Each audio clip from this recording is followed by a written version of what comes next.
In the heart of Judea, where olive groves clung to rocky hills and the Jordan River glittered under the sun, the road from Jerusalem to Jericho wound like a serpent through desolate cliffs and shadowed ravines. This path, infamous for its dangers, was a lifeline for traders, pilgrims, and wanderers, its dust stirred by sandals and donkey hooves.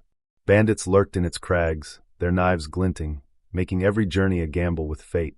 In the village of Bethany, just east of Jerusalem, lived Eli, a merchant of 35, whose life revolved around this treacherous road. Eli was lean, his face weathered by sun and worry, his tunic patched but clean. His trade in pottery, jars, lamps, bowls, fed his family and filled the markets of Jericho, but each trip tested his courage. His wife, Miriam, prayed daily, her hands kneading bread, her heart heavy. "The road takes more than it gives," she'd say, her eyes on their children, Sarah and Amos, playing in the courtyard. Eli's latest journey began at dawn, his cart laden with clay wares, his donkey, Asher, plodding steadily. The air was thick with the scent of dust and wild thyme, the sky a brilliant blue. Eli hummed a psalm, his faith a shield, though his hand rested on a staff, ready for trouble. The road was quiet, too quiet, and by noon, as he descended into a narrow pass, the ambush came. Bandits, 3, their faces masked, sprang from the rocks, their shouts sharp. Eli fought, his staff swinging, but a blow to his head sent him sprawling, his vision blurring. They tore his tunic, stole his cart, and left him bloodied, his wares shattered, his body broken in the dust. The sun climbed, its heat merciless, and Eli lay alone, his breath shallow, his hope fading. In Jerusalem, a priest named Aaron, 40, walked the same road, his robes pristine, his mind on temple duties. He saw Eli's crumpled form, his blood staining the earth, and paused, his heart torn. "I'm needed at the altar," he muttered, his sandals quickening, his eyes averted. The law demanded purity, and a bleeding man was a risk. Aaron passed, his prayers hollow, the road's silence mocking him. Further behind came Levi, a Levite scribe, his scrolls tucked under his arm, his destination Jericho's synagogue. Levi, 32, was meticulous, his life ordered by Torah. He spotted Eli, his wounds stark, and hesitated, his stomach turning. "Bandits may return," he whispered, his steps hurried, his conscience pricked but ignored. The road swallowed his shadow, Eli's groans unanswered. The Jericho road, a path of peril and promise, held Eli's fate, its story just beginning.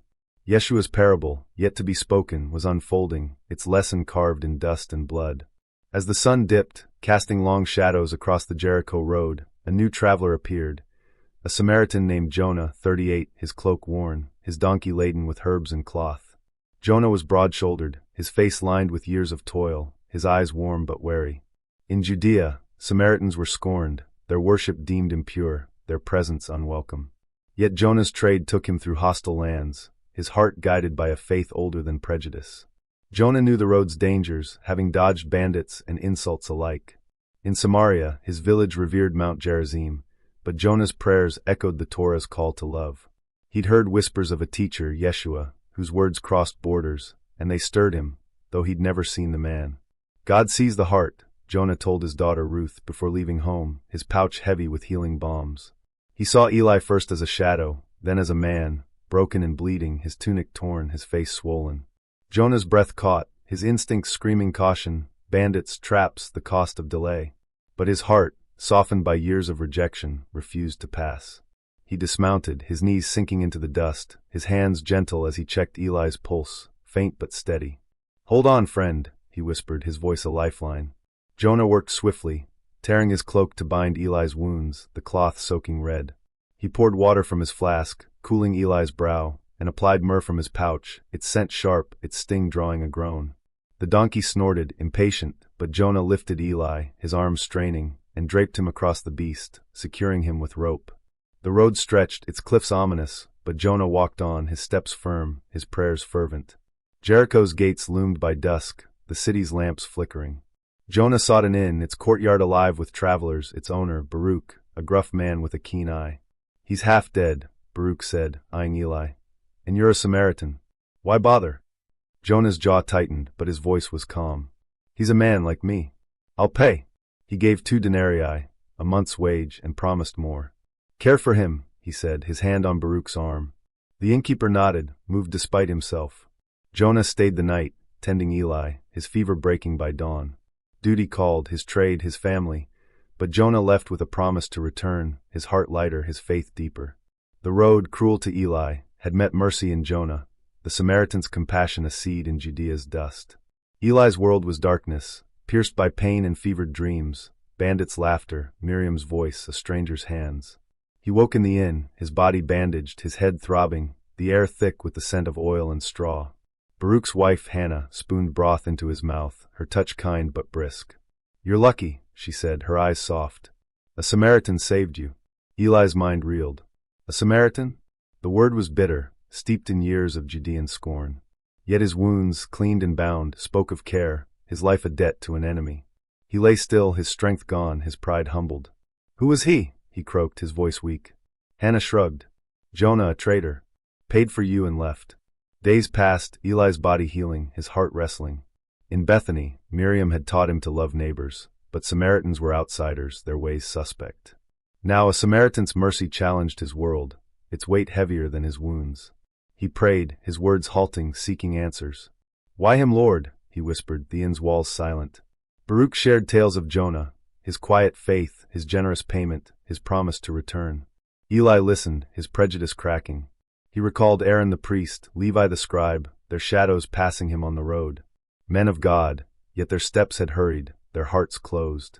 Jonah, the outcast, had stopped, his hands open, his life risked. Eli's strength returned, his steps unsteady but sure. He helped Hannah with chores, his gratitude a bridge to humility. He longed for Miriam, for Sarah and Amos, their faces a beacon. But the Samaritan's act lingered, a story he'd carry, its meaning unfolding. The Jericho road had broken him, but Jonah's mercy was rebuilding him, his heart softening like tilled soil. At night, Eli sat by the inn's fire, Baruch's tales of travelers mixing with his own. "The road tests us all," Baruch said, his voice low. Eli nodded, his eyes on the flames. The parable, though unspoken, was alive in him, its lesson a call to see beyond labels, to love beyond borders. Aaron the priest returned to Jerusalem, his temple duties unbroken, his robes spotless. But the image of Eli, bloodied on the road, haunted him, a stain no ritual could cleanse. Aaron was respected, his prayers eloquent, his life devoted to God's law. Yet his choice to pass Eli gnawed, his heart restless. In the temple, Aaron offered sacrifices, his hands steady, his mind elsewhere. He'd justified his haste, purity laws, urgent rites, the risk of bandits. But Yeshua's teachings, heard in Galilee, echoed, "Love your neighbor as yourself." Eli was his neighbor, yet Aaron had walked away, his faith hollowed by fear. At home, his wife, Deborah, saw his unease, her questions gentle. "What troubles you?" she asked, her hands weaving. Aaron confessed, his voice low, the road's dust still in his memory. Deborah listened, her eyes kind but firm. "You serve God in the temple," she said, "but God was on that road too."